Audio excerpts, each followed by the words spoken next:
Vou contar mais uma linda história a partir de agora. Só que eu quero fazer antes um pedido para você. Se inscreva no canal. É um gesto tão simples para você e tão significativo para o canal.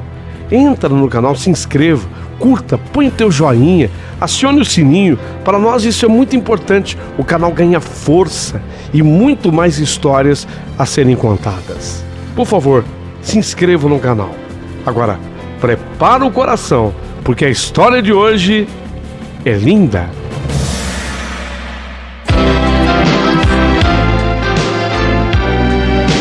Rádio Emoção. Paulinho Boa Pessoa. A verdade de cada um.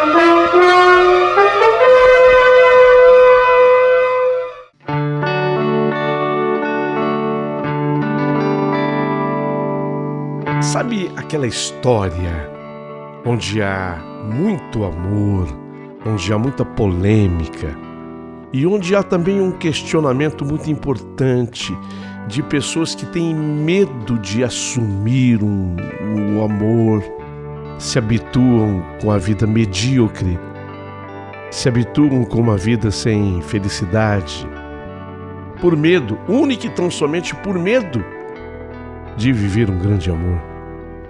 Essa história maravilhosa tem todos esses ingredientes. Você já passou por isso em alguma vez na sua vida? Sentiu medo de assumir um amor, preferindo viver uma vida medíocre? Ou já se relacionou com alguém que tivesse medo de assumir um grande amor com você e que preferiu viver uma vida medíocre? Aí então você vai se identificar muito com essa história. Ela é linda. E eu vou começar a narrá-la nesse exato instante. Porém, um segundo antes. Pessoa, Deus lhe fez com perfeição, pessoa. Deus dotou você de toda a capacidade, o teu carisma, a sua capacidade intelectual. Olha, você pode, pessoa, ser aquilo que você quiser. E se isso é verdade, seja gentil, porque na medida em que você se torna uma pessoa gentil, você gera muitas outras gentilezas. Você não acha bonito quando você vê alguém ajudando alguém? Pois então, o faça e descobrirá que a pessoa mais ajudada acaba sendo você nessa história. Sorte, pessoa, força. E se sobrar gentileza, mande um valeu demais aqui pro canal do Paulinho Boa Pessoa. Você só vai nos ajudar. O valeu tá logo abaixo do vídeo. O ícone criado pelo YouTube é um coração e dentro dele o cifrão. Clicou ali, pronto. Você nos ajuda na medida em que puder. Mas agora, vamos a essa história linda que está começando.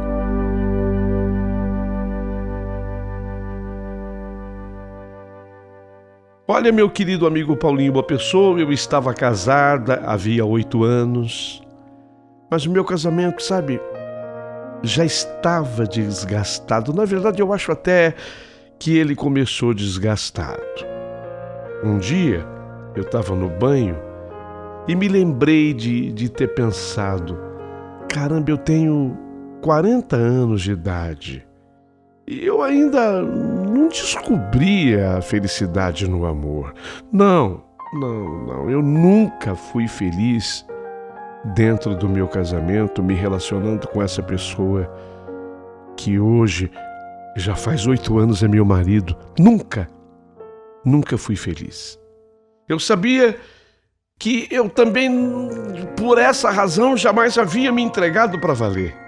Foi quando, naquele momento do banho, eu me vi pensando nele, um outro homem, uma outra pessoa.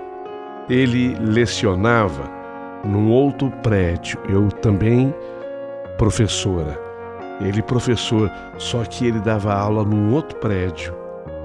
Mas a gente se encontrava por acaso no restaurante, na lanchonete, no estacionamento.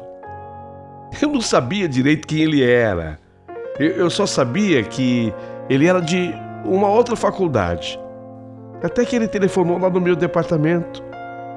Ele tinha conseguido informações a meu respeito com um colega comum. E eu falei para ele, quando ele me telefonou, que eu era casado. Ele me disse que disso ele já conhecia a vida de casado. Ele estava num segundo casamento. E na hora eu achei que isso significava que ele não tinha medo de rupturas. Eu entendi assim. Ele quis dizer isso naquela frase pelo telefone: você é casada? Pois eu já estou no segundo casamento. Representou para mim que ele quisesse dizer: eu não tenho medo de rupturas, de coisas novas. Eu não sei, mas acabei dando corda ao papo e combinamos de sair. Combinamos de sair, eu e ele. No primeiro encontro, já aconteceu o primeiro beijo. Demoramos 1 mês e meio para transar, sabe? Foi 1 mês e meio de espera. Mas o relacionamento ia ficando cada vez mais forte. Nos falávamos pelo celular pelo menos 4 vezes ao dia, além das conversas pelo e-mail também. Ele me dizia que eu tinha resgatado nele o adolescente apaixonado. Ele se sentia mais jovem comigo. E eu sentia que ele acessava a minha alma feminina e nisso ele ia ao extremo. Ricardo, esse é o nome dele. Ricardo foi o único homem com quem eu senti vontade de ter um filho. Eu acho que talvez isso grite dentro da mulher o que é o amor, sabe? Eu não sei se as demais mulheres irão concordar comigo, mas quando grita dentro da gente assim: puxa, com esse cara eu teria um filho. Eu acho que esse é o primeiro grito de amor. Eu também me sentia bem mais jovem estando com ele. Uma vez ele me ligou enlouquecido. Ele estava dando volta em torno do meu apartamento. Oh, que loucura! E ele pediu se eu podia pelo menos descer para vê-lo. Era final de ano e eu com a minha família, né? O meu marido, nós íamos viajar. Então, significava que eu viajando eu ficaria distante, pelo menos uns 15 dias fora da cidade em que morávamos, que era o Rio de Janeiro. E ele, meio desesperado com isso, com essa ausência que eu teria da cidade, ele estava me dizendo isso. Eu respondi para ele que eu ia ver se eu dava um jeito. E na hora me veio essa ideia. Eu falei para o meu marido que eu tinha que ir até a farmácia para comprar. Eu gosto sempre de viajar, levar todos os meus remédios, porque você sabe que quem tem o problema de enxaqueca como eu, a gente sempre precisa levar algum remédio. E a desculpa não foi difícil. Falei que ia até a farmácia, mas na verdade eu fui encontrá-lo, sabe? A gente ficou 20 minutos dentro do carro dele, abraçados, e 20 minutos se beijando. Nossa, toda separação, ela é uma dor, né? Quando a gente gosta não, quando a gente ama a pessoa, toda separação é uma dor. Então eu mesmo, durante as férias, a gente se falava todos os dias pelo telefone. Logo depois, nós dois dissemos em casa que íamos viajar no fim de semana. Eu costumava muito ir até São Paulo, onde eu tenho muitos amigos e até obrigações a fazeres. O meu marido não estranhou, porque era o tipo de viagem que eu estava habituado a fazer. O Ricardo inventou que ele tinha um seminário pela faculdade e também era comum na vida dele viajar. Na verdade, nós nos trancamos num dos melhores hotéis lá mesmo, do Rio de Janeiro. Nós não saímos de lá. Lá, ele me registrou como sua mulher. Me levou presentes, chocolates, champanhe. Foi tudo intenso demais. Eu que sempre me cuidei muito, eu não usava camisinha com ele. Nem na primeira vez e nem depois. Eu acho que eu tinha vontade que não houvesse barreira nenhuma entre nós dois, sabe? Eu queria senti-lo por inteiro e ele a mim. Foram 2 dias de amor dentro desse hotel, de uma entrega absoluta, de uma entrega total. A gente não saía do quarto, se amando o tempo todo, ouvindo as fitas que ele havia gravado para mim. Naquele tempo era o tempo das fitas cassetes. Ele havia gravado tanta música bonita, poemas, banhos de banheira. Dormimos agarrados, eu e ele. Depois disso, passamos a nos ver todos os dias, nem que fosse por 15 minutos, mas todo dia a gente tinha que se ver. Eu estava absolutamente segura do amor dele por mim e mais segura ainda do meu por ele. Mas quando questionei sobre o futuro, Ricardo, e amanhã? A gente sempre tem necessidade de saber do amanhã, de procurar saber do amanhã. Ele respondeu: amor, era assim que ele me chamava. Amor, só o tempo e o destino é que podem dizer. Só sei que agora eu te quero muito, amor, te quero muito. Mas você sabe, tenho barreiras, tenho filhos, tenho mulher, tenho ex-mulher. A minha vida é um pouco complicada, amor. Mas ela só se simplifica e fica feliz quando eu tô com você. Ricardo é 10 anos mais velho que eu. Dava aulas de filosofia. Ele entende de arte. Ele é um homem culto, muito culto. Ele fala 3 línguas. Ele sempre viajou muito. Ele praticamente conhece, óbvio que não todos os países, mas eu acho que ele deu uma passadinha em cada continente do mundo. Além do amor e daquela coisa que nós tínhamos um pelo outro de pele, aquela coisa que se incendiava quando nós estávamos juntos, eu tinha pelo Ricardo uma profunda admiração. Eu sentia que meu mundo se ampliava com ele. Você já teve essa sensação? De quando você chega perto de uma determinada pessoa, parece que o teu cérebro, o seu intelecto, a sua inteligência se expande? Era assim que eu me sentia. Tínhamos uma cumplicidade imensa, eu e ele. Eu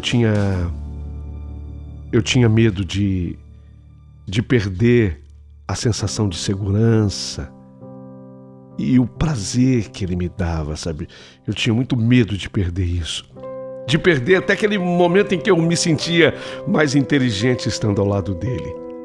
Aquilo parecia uma droga, me viciou. Sei lá se seria a melhor expressão. Me habituou, talvez fosse melhor. Eu vivia inebriada, eu precisava dele. Ao seu lado, eu me sentia a mulher mais desejada. Aí é que tá. Ele fazia com que eu me sentisse a mulher mais desejada e querida do mundo. Eu me sentia exatamente assim, sabe? Realizada.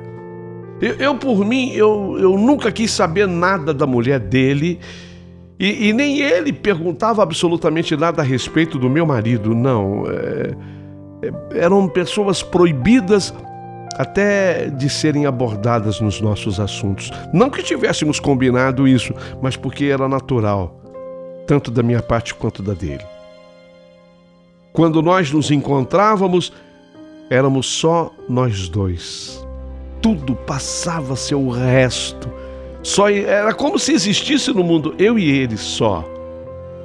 Mesmo a culpa em relação aos parceiros, nem essa culpa perturbava. Ele só me contava dos filhos dele, por quem de verdade ele era apaixonado. Ele amava os filhos.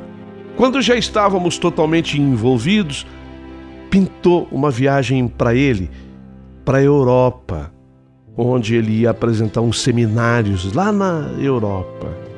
Ele até me chamou para eu ir junto. Ele disse que a gente ia poder andar na rua de mãos dadas. Ele queria me mostrar os lugares que ele amava. Ele disse que conhecia lugares incríveis lá. Ele já havia estado na Itália, ele já havia estado na França, na Inglaterra, Portugal. Eu inventei uma viagem de trabalho e eu fui encontrá-lo em Paris. Foi uma loucura.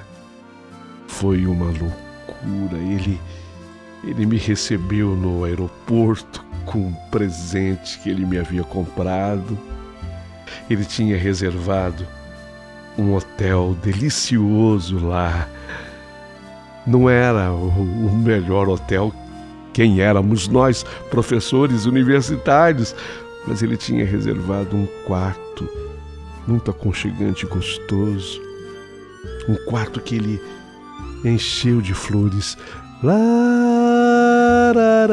larará, larará, larará, larará, Lavigne Rossi. Foi a música que ele deixou para tocar exatamente quando eu pisei dentro daquele quarto. Lavigne Rose, a vida é rosa, me disse ele. A vida é rosa. De fato era. Eu vivi ali com ele os 10 mais felizes dias da minha vida. Isso ficou em mim. Eu estou pronta para responder. Sempre que alguém me perguntar qual foi o melhor momento da sua vida, Tânia, eu direi os 10 dias que eu passei ao lado do Ricardo na Europa.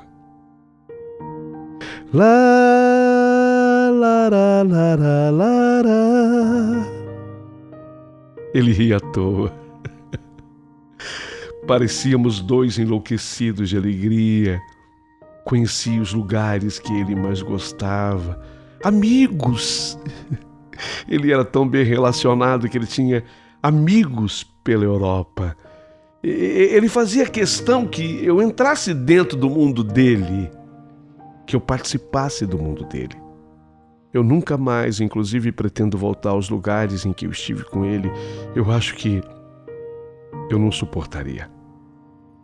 A gente passeava, tomava champanhe e fazia amor, assim, de maneira que a gente nunca se preocupou em contar quantas vezes, mas muitas.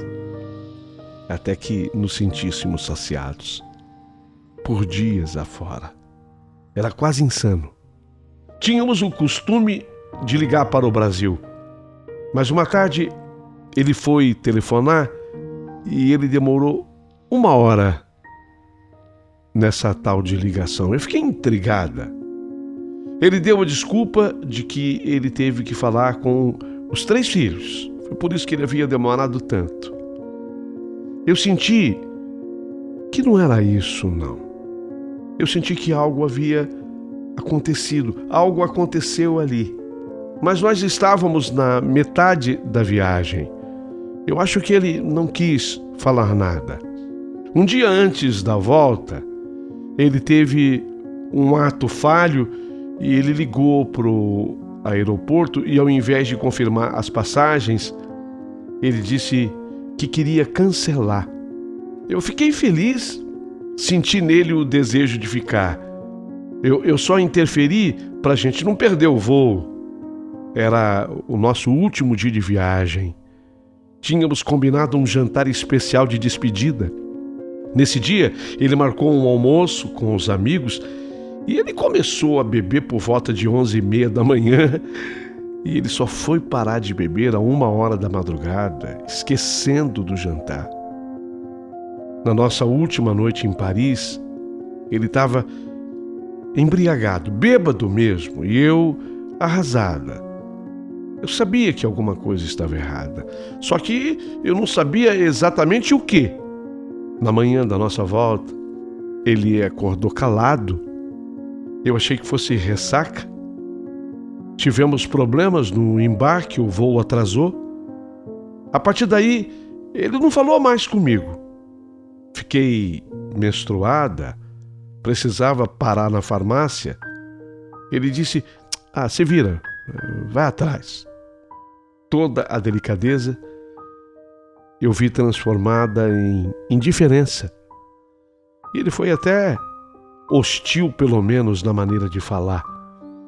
No aeroporto, ele ficou calado, lendo um livro. Parecia que ele estava dissociado não só de mim, mas dele próprio. Escrevi um cartão, ele me devolveu, disse que não podia chegar com aquilo em casa. Foi assim que ele se referiu ao cartão. Tá louca, não posso chegar com isso, aquilo em casa. Também me devolveu um dos livros que eu tinha dado de presente para ele. Fiquei me perguntando, o que foi que eu fiz? Não tinha feito nada, eu não havia feito nada.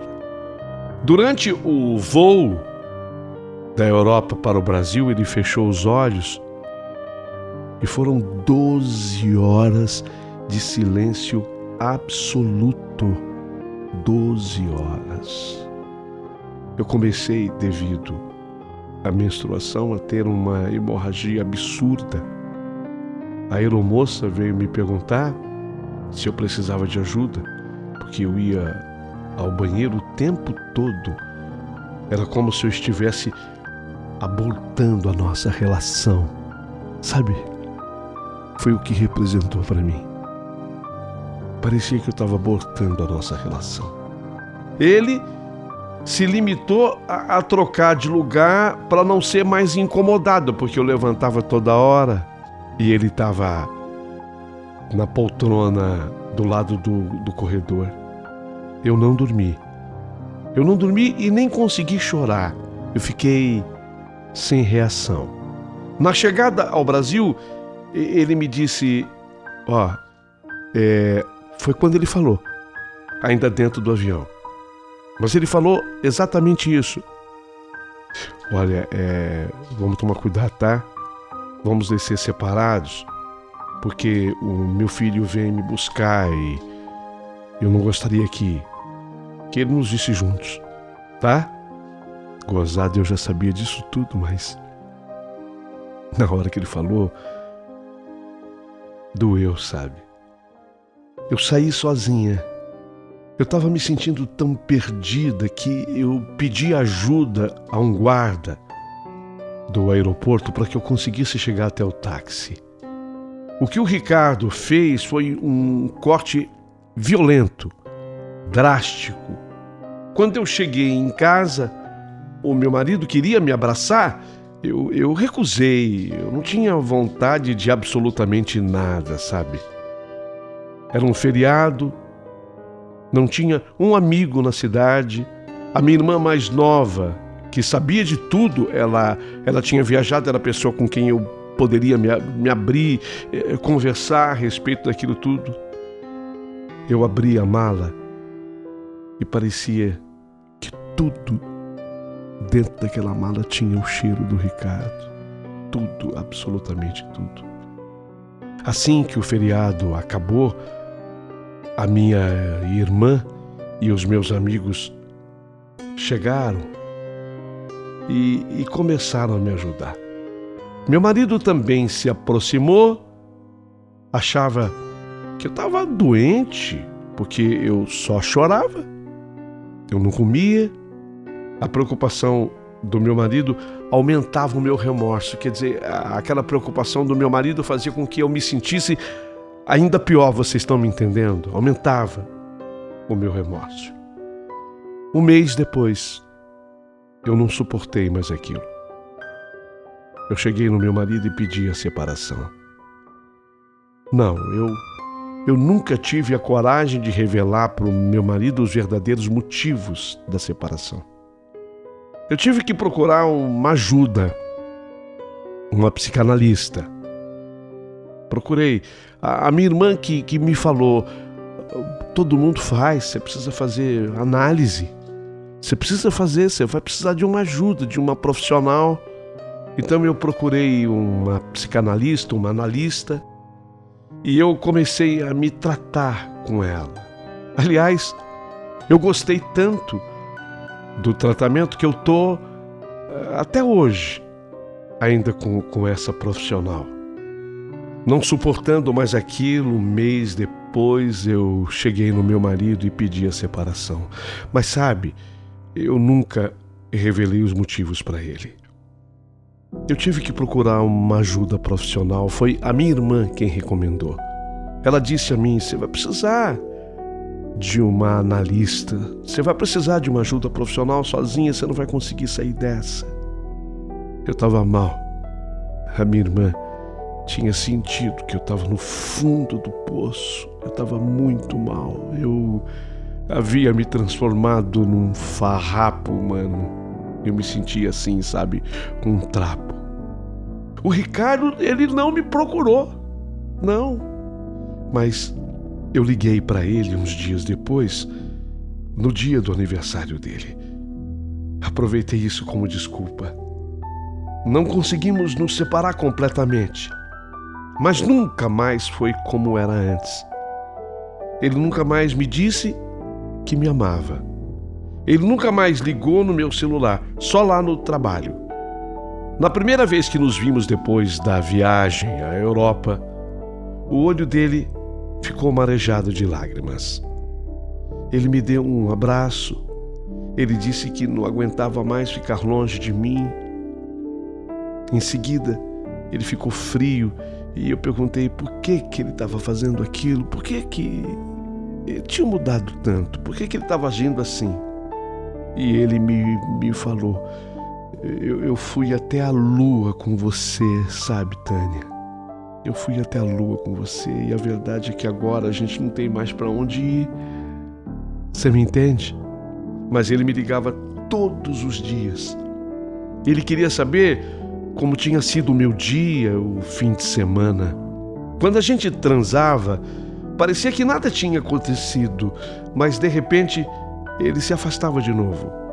Eu nunca soube a verdadeira razão do rompimento. Nunca soube. Eu não era mais correspondida como era antes. A verdade era essa. Nós nos víamos uma vez por semana e depois uma vez a cada 15 dias. E eu tinha medo de perder até isso, sabe? Eu só chorava. Eu sempre fui magra e eu perdi mais 7 quilos. Mas nunca pressionei o Ricardo, ao contrário. Durante 1 ano e meio eu só tentei reaver o que eu tinha perdido. Ele me dava sinais de que isso fosse possível. Porque eu posso ser tudo menos burra, imbecil. Não, isso eu nunca fui. Ele me dava sinais de que era possível reaver tudo aquilo. Um dia, ele saiu de férias com a mulher dele. E quando ele voltou dessas férias, ele disse que não queria mais continuar comigo. Ele tinha tomado uma decisão. E a decisão dele era ficar naquele casamento. Ele dizia que o que sentia pela mulher Era amizade e companheirismo. E ele achava que, se ficássemos juntos, era uma questão de tempo e a nossa relação ia também ficar sem graça. Nesse dia eu percebi que ele via a felicidade como uma coisa clandestina. Ele via a felicidade como um parênteses na vida, sabe? Eu não, eu ao contrário. Eu acho que a relação é a gente que constrói. Nessa hora eu questionei muito. Eu sabia que a paixão era eu, mas ele estava optando por aquilo que era mais cômodo. Eu era a paixão da vida dele. Eu sentia. Mas ele estava optando por algo que fosse mais cômodo. Ele me respondeu que ele tinha quase 50 anos e ele não tinha forças para começar tudo outra vez. Não tenho, Tânia. Eu sou um homem de quase meio século. Não dá para eu começar tudo de novo. Isso tudo foi durante um almoço no meio do expediente. E eu falei para ele que eu queria conversar mais. No próximo encontro, ele chegou com um presente para mim. Ele achou que ia se despedir, mas conforme eu fui falando o que eu sentia, como a ideia de separar me doía tanto, não era o que eu queria. Mas já que você quer assim, né, Ricardo? Foi quando ele começou a chorar e falou: Não, eu não posso. Eu não posso ficar sem você ainda, Tânia. Não posso. Não posso e nem quero ficar. Voltamos atrás e rolou mais um ano. Mas a partir daí, tudo passou a ser sob o comando dele. Só nos víamos quando ele podia. Por mais que a terapia fosse me mostrando o quanto eu estava sendo abandonada, porque a verdade era essa. Me dizia a minha analista: você não percebeu ainda o teu abandono? Difícil, né? Difícil. É difícil você escutar isso de uma pessoa que está ciente daquilo que está se passando com você. E era verdade. Então, por mais que a terapia me mostrasse o quanto que eu estava sendo abandonada, o quanto ele era fraco, porque ele era fraco. Ele era um homem fraco. Eu não conseguia desmontar a imagem maravilhosa que eu tinha dele. Não conseguia desconstruir aquela imagem maravilhosa que eu tinha do Ricardo. Ele foi esfriando enquanto eu continuava apaixonada. É isso. Ele esfriava enquanto eu continuava apaixonada, querendo resgatar.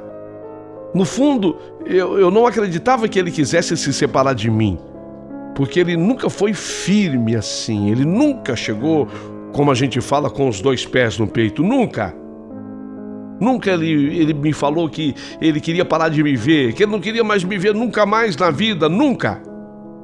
E ele também nunca disse: não te amo, eu não quero você, chega, eu quero ficar com a minha mulher, basta. Não.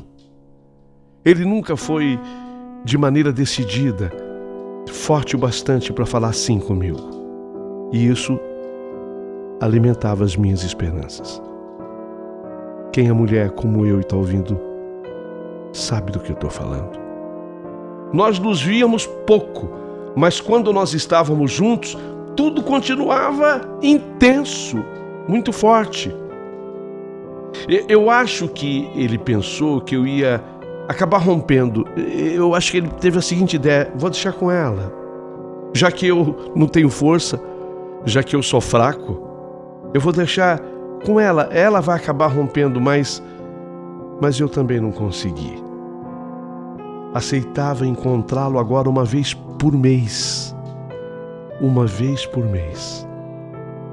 Um dia, depois de um almoço juntos, aí eu escrevi uma carta. Disse nessa carta a importância que ele tinha na minha vida, a intensidade do meu amor e o quanto que ele estava colaborando para me manter apaixonada, o quanto que ele estava colaborando para me manter assim presa a ele, sabe, apaixonada. Ele desapareceu depois disso. 2 meses depois, disse que ele tinha ficado sem dormir por causa dessa carta. Ele falou: olha, essa carta me arrasou. Ele acusou o golpe. Desde a volta da nossa viagem, eu me sentia muito sozinha. A minha analista me dizia que eu estava vivendo uma coisa. Você está vivendo uma coisa que não existe mais, Tânia. Você entende? Você está vivendo uma coisa que já não existe mais. É um fantasma na tua vida. Era verdade, a analista tinha razão, mas por mais que eu racionalizasse, eu estava sempre esperando poder repetir aquela história. Eu ficava pensando da forma como ele me esperou no aeroporto em Paris. As flores naquele quarto. Só um homem que ama muito seria capaz de fazer. Mas não é um homem que ama pouco, só um homem que ama muito seria capaz de fazer tudo aquilo. Eu ficava me lembrando da música La Vie en Rose. Era uma dependência química, pronto. Era uma dependência química. Se ele não ligava, eu me desesperava. A terapeuta me dizia: essa capacidade de amar, essa entrega é tua, Tânia, não dele. Você sente tudo isso. Ele não. Ela também me perguntava: onde está tua raiva, Tânia? Cadê? Cadê tua raiva? Eu preciso dela um pouco. No seu tratamento eu vou precisar da tua raiva. Cadê a tua raiva? Mas eu nunca conseguia sentir raiva dele. Eu ficava magoada, eu ficava triste, mas a felicidade, quando ele me procurava, era tão grande. Era tão grande. A felicidade que eu sentia era tão grande que eu acabava me esquecendo de tudo. Quando eu consegui enxergá-lo melhor, eu acho que foi o tratamento que me ajudou nisso. Quando eu consegui enxergá-lo melhor, eu vi nele um homem sem vigor, um homem sem coragem, e eu vi nele um homem que tinha desistido da felicidade. Eu consegui enxergar tudo isso nele. Um homem que tinha desistido da felicidade.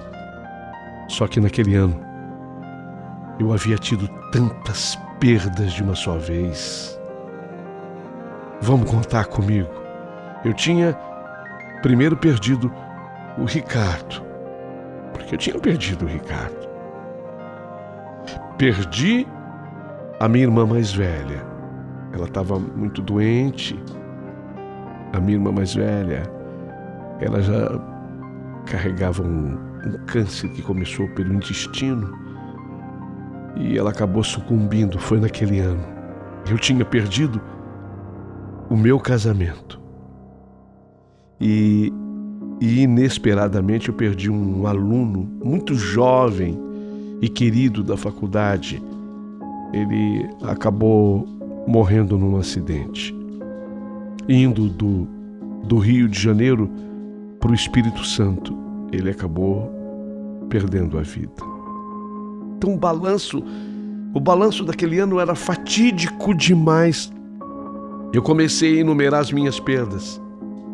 Então naquele dia, exatamente naquele dia, o qual eu narro agora, eu achei que eu fosse enlouquecer, porque todas essas perdas se somaram. A minha terapeuta até se emocionou quando ela me viu prostrada na cadeira, sem eu conseguir falar nada, porque ela dizia: fala, Tânia, eu preciso te ouvir. Fala, Tânia. Conseguiu falar. Eu não conseguia falar, eu tentava tirar alguma coisa de mim, assim, mas eu não conseguia falar nada. Eu fiquei prostrada e ela se emocionou. Acho até que eu não me permitia entrar em depressão. É isso. Você já parou para pensar que pode existir essa possibilidade? A pessoa estar tão entristecida no momento que ela não se permite nem a depressão. Nada eu me permitia. Sobretudo em relação ao Ricardo. Eu não me conformava, sabe? Eu não me conformava de não conseguir superar o que tinha acontecido. Eu não conseguia superar. Hoje tem essa música, né? Pedindo pra gente superar, tem que superar. Falar é fácil. Eu quero ver superar. Comecei a melhorar quando eu encarei de vez a minha tristeza. Quando eu enfiei na cabeça, ajudada pela terapeuta, que eu era triste, estava triste. Não, eu não era triste, mas eu estava profundamente triste. Então eu comecei a permitir ser triste. Eu não precisava fingir que eu estava feliz. Eu não precisava sorrir quando eu não tinha vontade de sorrir. Nem na sala de aula. Meus alunos vão ter que se habituar que eles têm uma professora triste. E daí?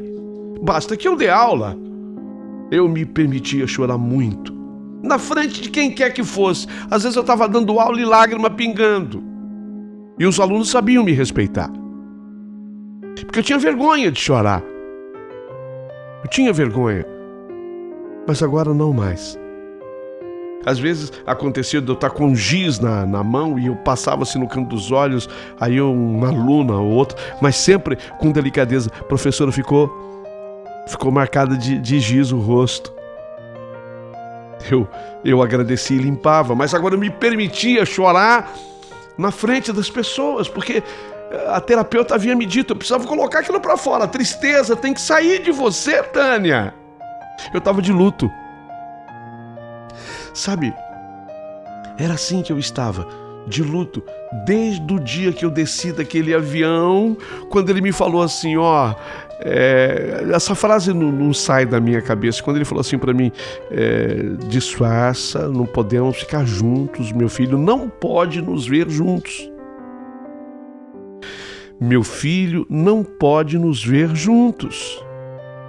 Como se fosse eu uma doente capaz de transmitir uma doença gravíssima a ele.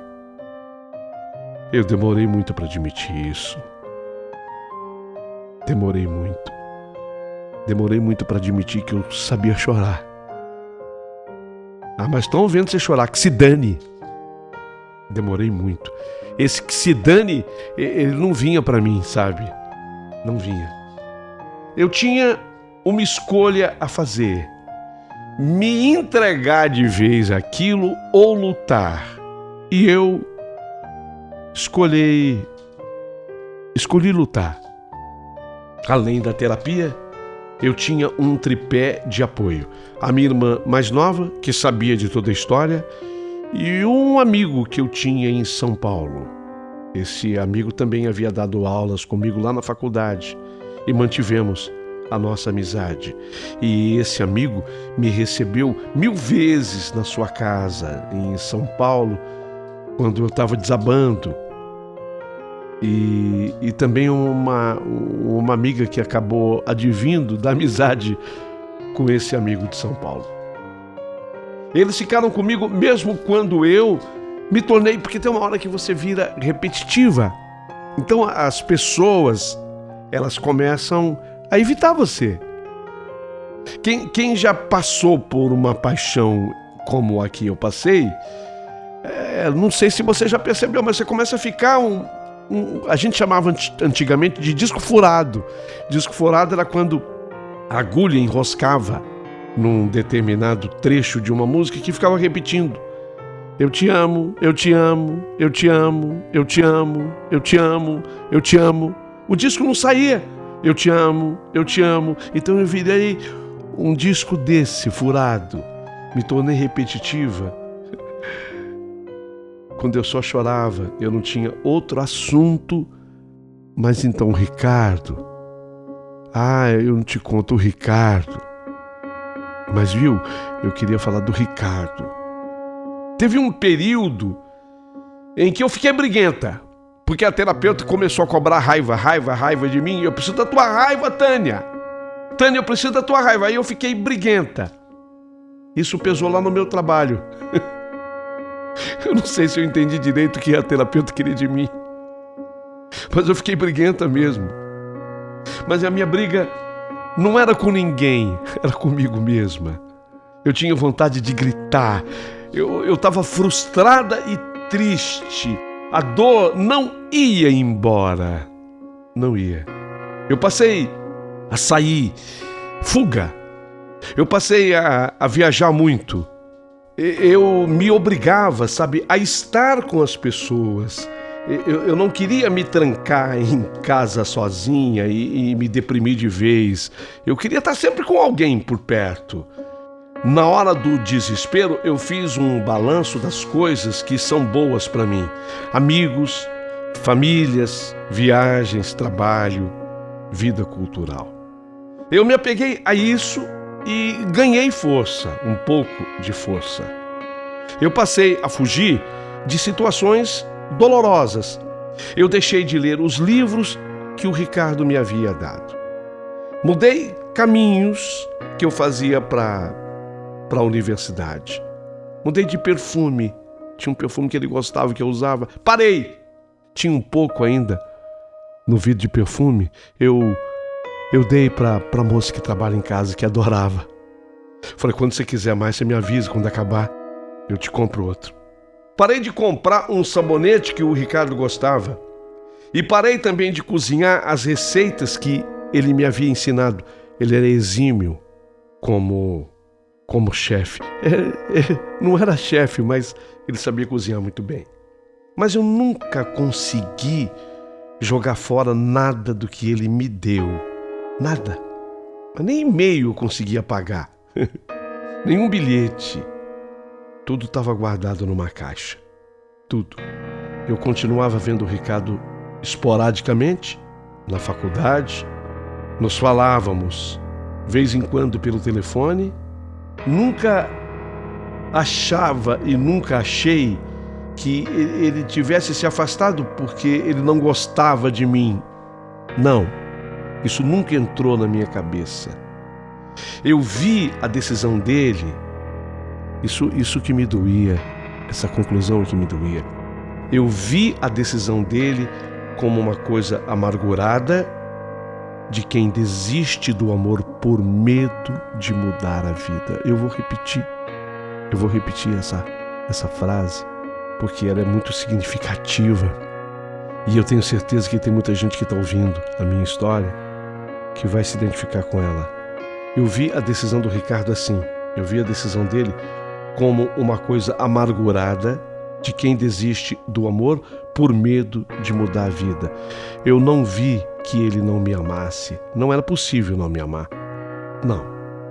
Ele não teria vivido comigo tudo que ele viveu se não me amasse.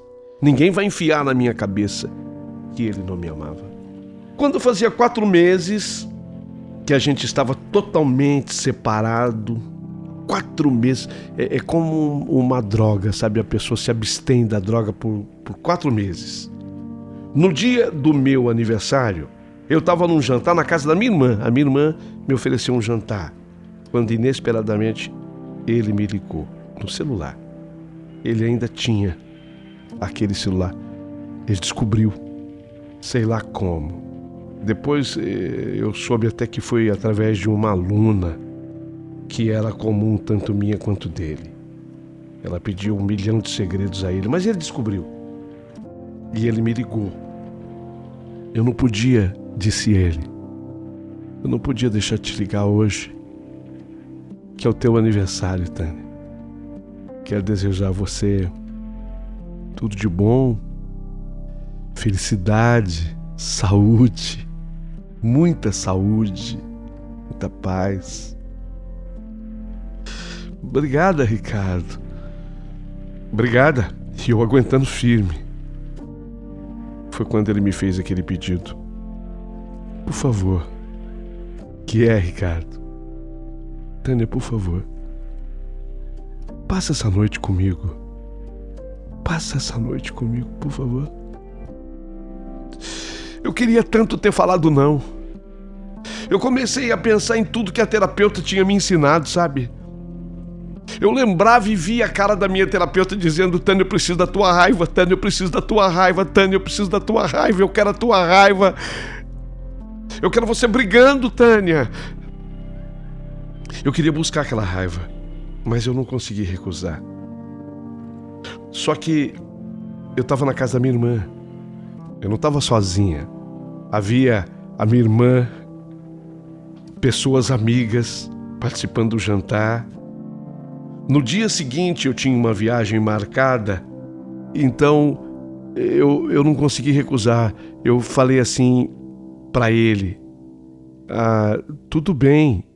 Quando eu falei tudo bem, a minha irmã me olhou. Quando ela viu, ela não tinha escutado nada da conversa, hein? Ela só tinha ouvido eu falar assim: tudo bem.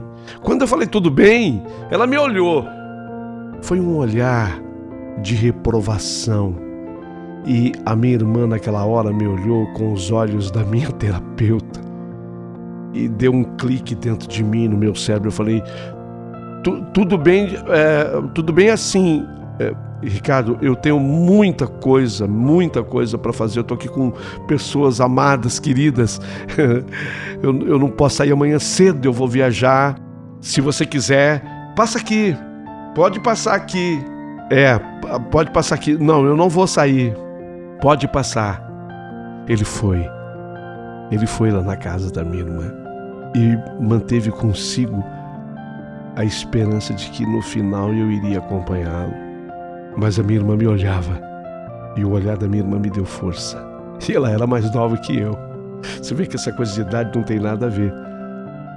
E na hora dele ir embora, eu o acompanhei até a porta no elevador. E ele, quando o elevador chegou, ainda me olhou e falou: quer ir? Vamos. E pela primeira vez, eu falei: não posso. Não posso. Foi a primeira vez. Nunca o vi como um canalha. Ele pegou o elevador e foi embora. Nunca o vi como um canalha.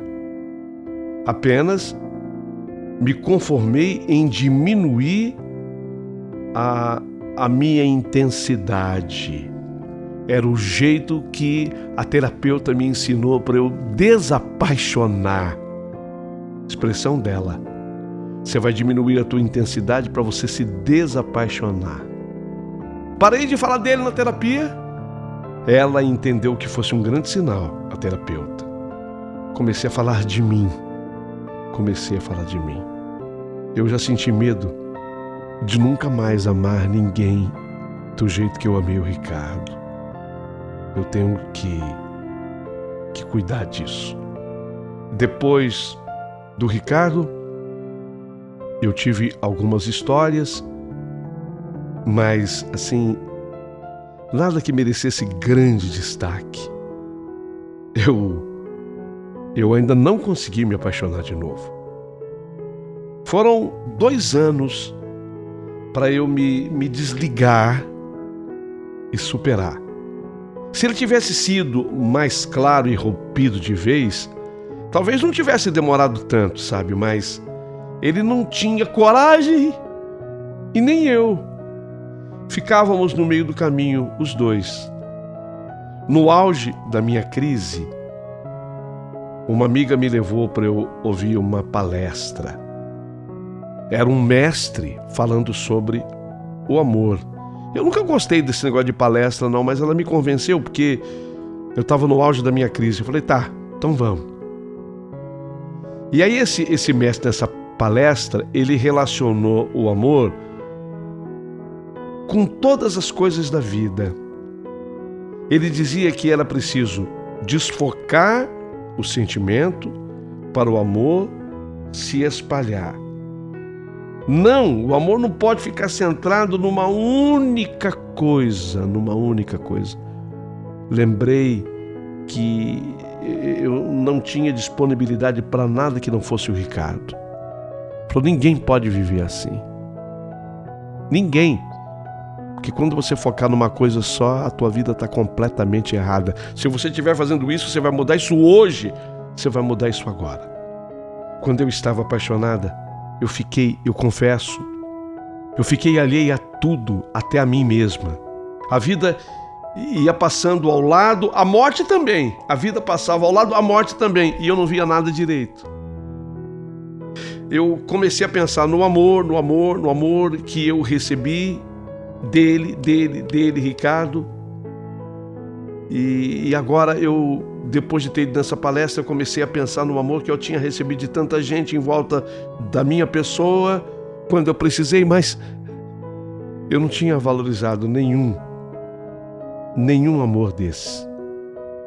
E essas pessoas nem sabem, mas isso foi muito importante para mim. Então eu tinha uma questão, e eu quero deixar no ar para que vocês reflitam. O que adianta 6 meses de paixão e depois ter que viver o período de abstinência dessa droga? É a mesma coisa da pessoa querer se iniciar na droga. Para quê? Se ela sabe que não vai poder usar aquilo a vida inteira. Se aquilo pode oferecer para ela minutos, alguns usuários dizem até que são segundos de um prazer, entre aspas, para depois viver uma vida do que de abstinência. Assim, eu questiono a paixão. Uma paixão de 6 meses e uma vida de abstinência. Mas eu também não me arrependo de nada. Tânia, você viveria tudo de novo? Sim, porque eu também fui muito feliz. Aqueles 10 dias na Europa, aquela recepção que eu tive no aeroporto, aquele quarto de hotel cheio de flores, a música La Vie en Rose de surpresa, ele foi maravilhoso. Mas a minha visão do amor mudou. Sofrer da forma que eu sofri não me deixou amargurada.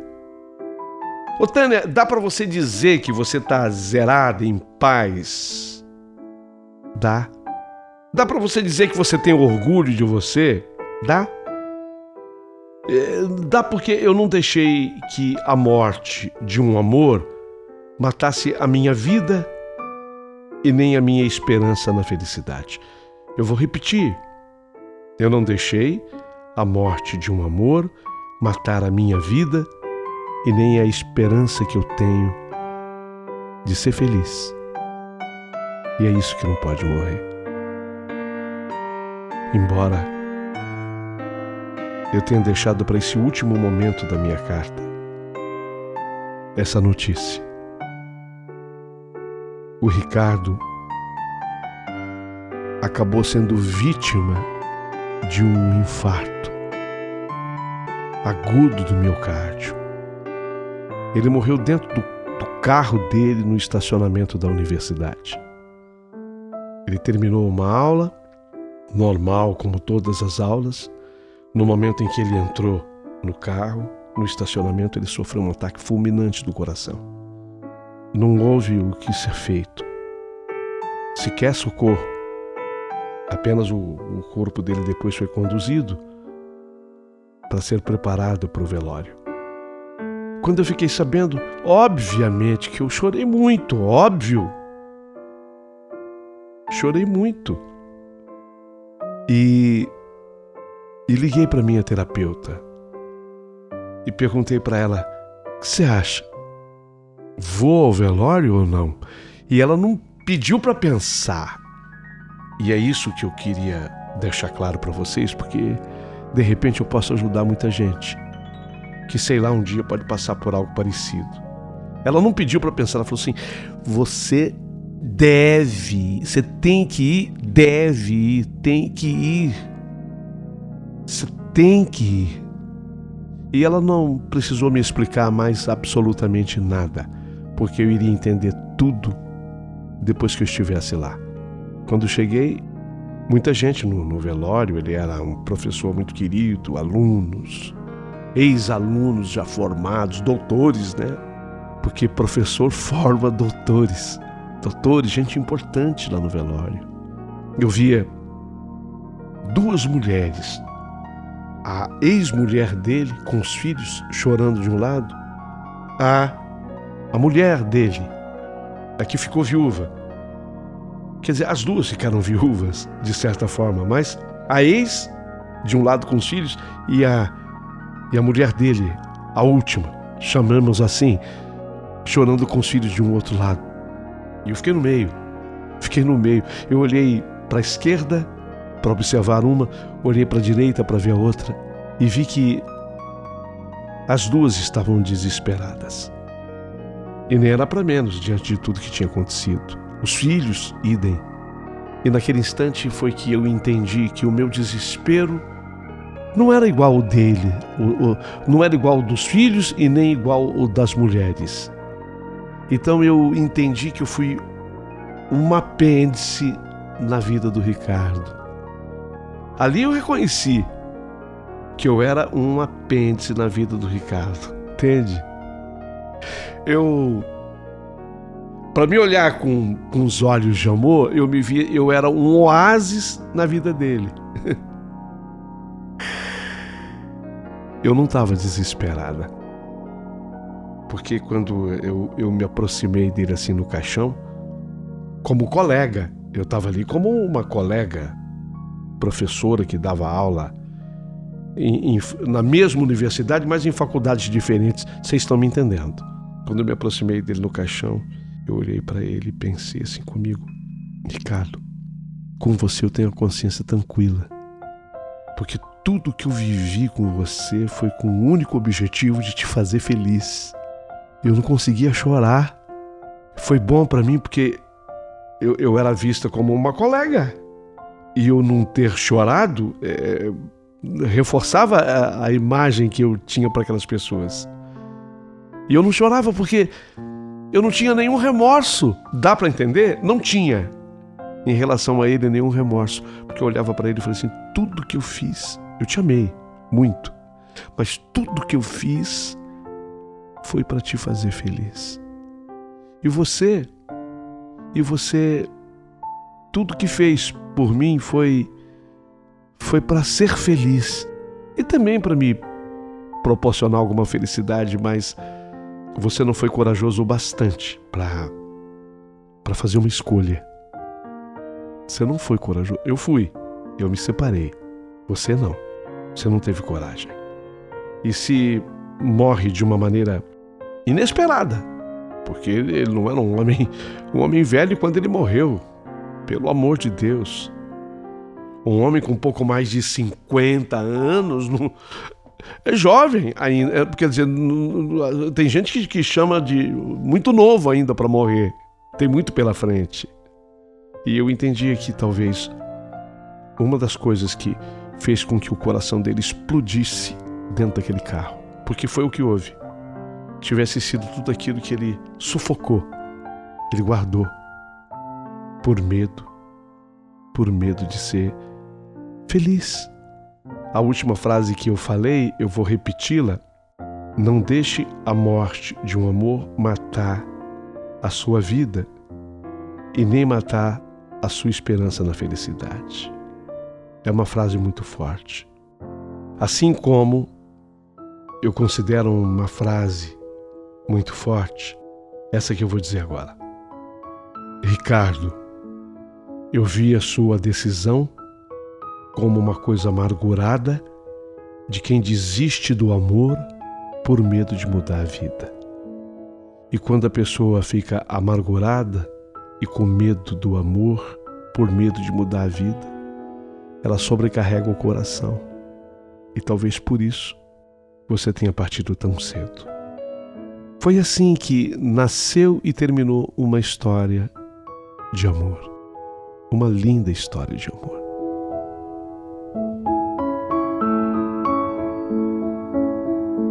Espero que as pessoas, quando opinarem, me respeitem, por favor, enquanto mulher. Eu não gostaria apenas de receber acusações, as quais eu própria já me fiz. Eu gostaria de que houvesse uma reflexão mais profunda a respeito do que eu vivi. Queria que vocês usassem aí de toda a inteligência para que possam emitir uma opinião próxima da opinião sábia a respeito de tudo que eu vivi. Vou ficar aguardando os comentários. Curtam a minha história, deem um joinha e, como diz o Paulinho, se sobrar gentileza, mande um valeu aqui pro canal. Valerá demais.